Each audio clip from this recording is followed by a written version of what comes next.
Good evening, I'm Keisha Butts with a CTV News update.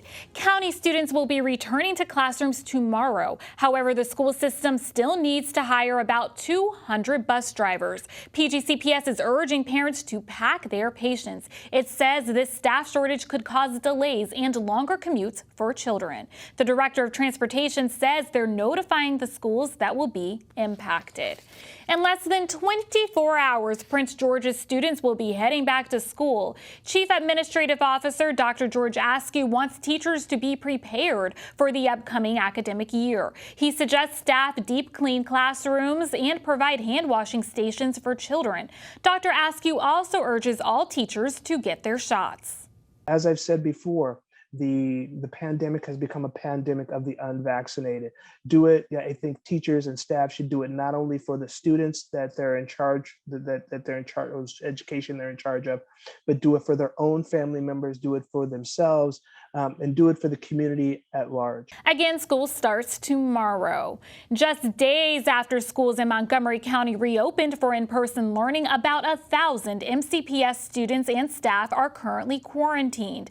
An additional 5 schools have sent out letters notifying the community about COVID-19 cases just this week. The most recent case came from Benjamin Banneker Middle. The school system recently updated its quarantine guidelines for students. For more information on the new policy, visit montgomeryschools.md.org.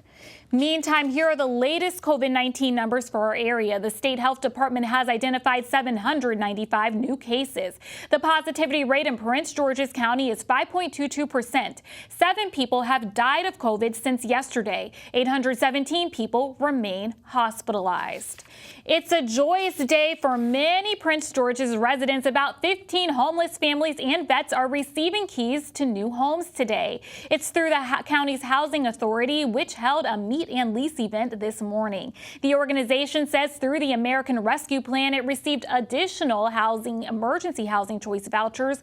One of the recipients is Katia. She says the pandemic forced her to resign from her job. I'm so grateful that I'm able to have this opportunity because I've always worked on the other side. I worked in property management for the last 13 years, so I've always been with the people, one of the people helping those who need it. And it's been a blessing to be able to have that opportunity when I really needed it. Housing in a community, I think, is equally more important, right? You want people housed. You don't want a lot of vacant housing in the community. Is not necessarily good, and particularly if you don't want people to be homeless, because then they become vulnerable. The county's housing authority partnered with the Department of Social Services. The Hogan administration spent more than $382 million in legal fees and filing costs to defend the governor's decision to end federal unemployment benefits early.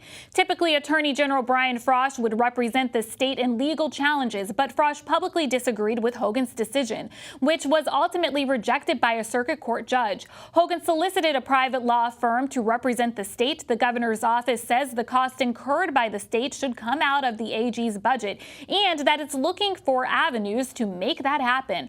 Frosch says it was the governor's decision to deny benefits that resulted in the huge bill. You're watching CTV News. I'm Keisha Butts. Metro riders on the green and yellow lines received great news this morning. We'll fill you in after the break. Find out how to use an awkward silence to help a friend with their mental health at seizetheawkward.org. Thank you for staying with us. 2 people are taken to the hospital after a propane explosion in Montgomery County home. The incident happened in the 23,600 block of Laytonsville Road just before 8 a.m. Crews arrived to find the house collapsed after a propane explosion. 2 people were hurt from the debris, and they were flown by medevac to nearby hospitals. The house is located at the construction branch of Rupert Landscape. Former county executive Rashawn Baker says Governor Larry Hogan has stymied or altered major projects in Prince George's, and it's affected the bottom line for county residents. Baker, who is currently running for governor, says if the new hospital in Largo had been built as originally specified, the county would have had the necessary beds to handle patients during the pandemic. Even now, in the building of that facility, we're short beds. And the reason we're short beds is because we had a governor that didn't see the vision of what was going to happen. Imagine if we had built the original hospital that Governor O'Malley and Lieutenant Governor Anthony Brown proposed for us to do. Then during the pandemic, we would have had the bed space to deal with what's going on in this pandemic. And we would have had Laurel Hospital still open. The governorship makes a difference, not only at that hospital for health care, but also you look at our Purple Line. You know, we're 2 years behind schedule because the governor did not see the vision in building transportation development. There are at least 9 Democratic and 3 Republican candidates who have announced their intent to run for governor when Larry Hogan's term ends in 2022. Gubernatorial candidate Gov Perez says more needs to be done to assist those hardest hit during the pandemic. The Democrat who is vying for the state's top job says information is key to assisting communities of color. Communities of color have been hard hit here in Maryland and across the country. One thing that I've seen a number of local governments do very well is make sure that we have the vaccination rates for Latinos as high as possible by engaging in very culturally competent outreach to the community. And so that's a critically important part of our strategy moving forward, is to continue to ensure that misinformation doesn't pervade the community. We need to make sure that everybody has access to health insurance. Latinos are disproportionately among the ranks of the uninsured in Maryland, and I have a plan to make sure that every Marylander has access to health insurance. Primary elections will be held in June of 2022. Metro Rail service is up and running at 4 Prince George's County stations. They had been closed for much needed repair. Byron Scott has our story. After more than 3 months of being shut down for upgrades, 4 Prince George's County Metro stations are back online. It feels great to come back to the station. Very good to be back into the station. It's been months since Rebecca Creedle made the short walk from her home to the Prince George's Plaza Metro Rail Station to hop the train. Prince George's Plaza, West Hyattsville, College Park, and Greenbelt stations were closed for platform reconstruction work and other upgrades. So it's a special day. WMATA CEO Paul Wiedefeld, along with Congressman Anthony Brown and Prince George's County Council Chair Calvin Hawkins, toured Prince George's Plaza. Then Brown and Wiedefeld rode the train to West Hyattsville to continue the tour. A year ago, these platforms were literally crumbling on our feet, so we had to put entirely new platform in here, new tiles, new signage, new lighting, new CCTV cameras, new sound system, all that to make the customer experience better. Look, it's important that this country makes investments in mass transit. And whether in the National Capital Region, New York, San Francisco, or anywhere around this country, we have an obligation to make investments in transit. Some service and fare changes are coming system-wide. So in terms of service, on the bus side, we're offering more buses and more frequent service, so people don't have to wait as long. We're offering on the rail side the same thing, more frequent service.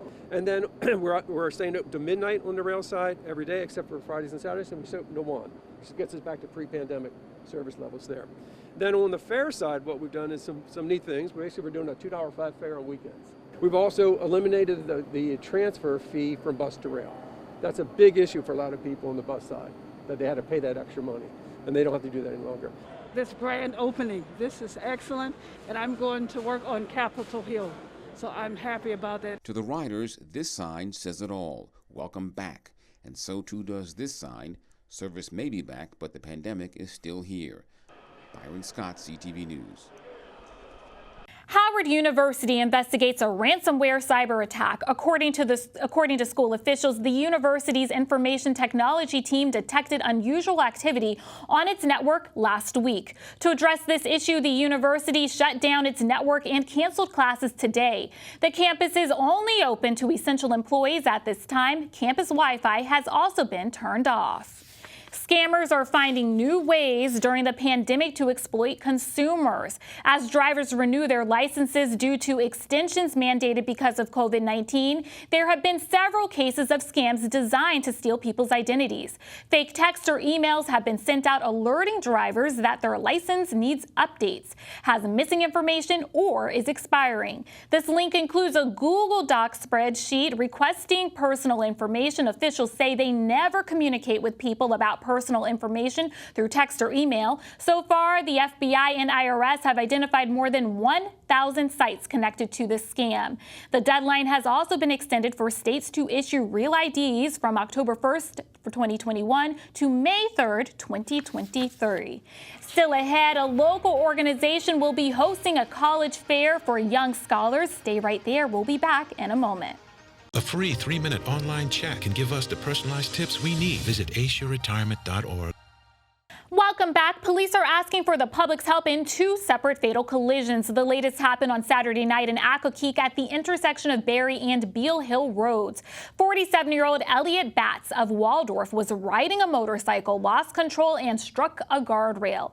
Investigators are also looking into a fatal crash that took place August 30th just before 1 p.m. in the 11,500 block of Piscataway Road in Clinton. The passenger, 10-year-old Pedro Gutierrez Gonzalez, died September 3rd.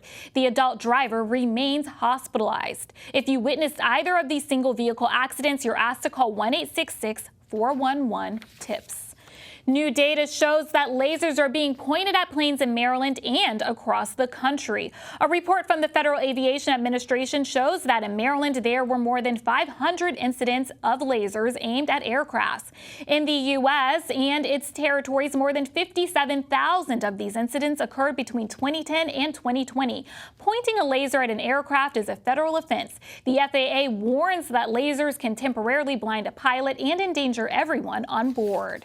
A local sorority gears up for an upcoming virtual HBCU college fair. The Psi Epsilon Omega chapter of Alpha Kappa Alpha Sorority Incorporated is set to host a college fair and tour on September 18th. The organization will have 10 representatives from historically black colleges and universities speaking at the event. Attendees will participate in fun games and will also learn about applying for financial aid. So what the chapters are charged with is to continue to promote and market historical Black colleges and universities. We have activities centered around that. We do research and we publicize information to the community so that they can have that at first hand. And then we also highlight many of our Alpha Kappa Alpha women who are HBCU products. Attendees must register for the event. For more information, visit the website at the bottom of your screen. Sports news, the Maryland Terrapins football team are 1-0 with a 30-24 win last Saturday over West Virginia. After playing the 2020 season without fans, the Terps head coach and players were glad to have the home field crowd with them. Our fans really showed up, and our student section, I can't tell them just how much our players appreciate having them there for 4 quarters and playing a major role in the 4th quarter when we needed it to be loud and we needed the energy. We fed off of them, so hopefully we can create a trend of continuing to have our fans show up. They have great fans. I mean, everyone was in the top seats as well, so I mean, it was fun. Man, the fans.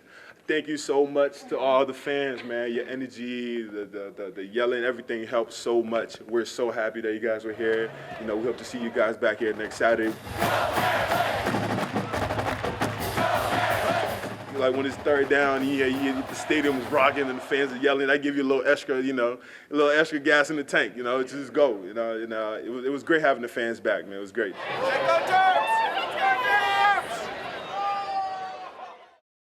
This Saturday, the Maryland Terrapins will host Howard University. Kickoff in College Park is at 7:40 p.m.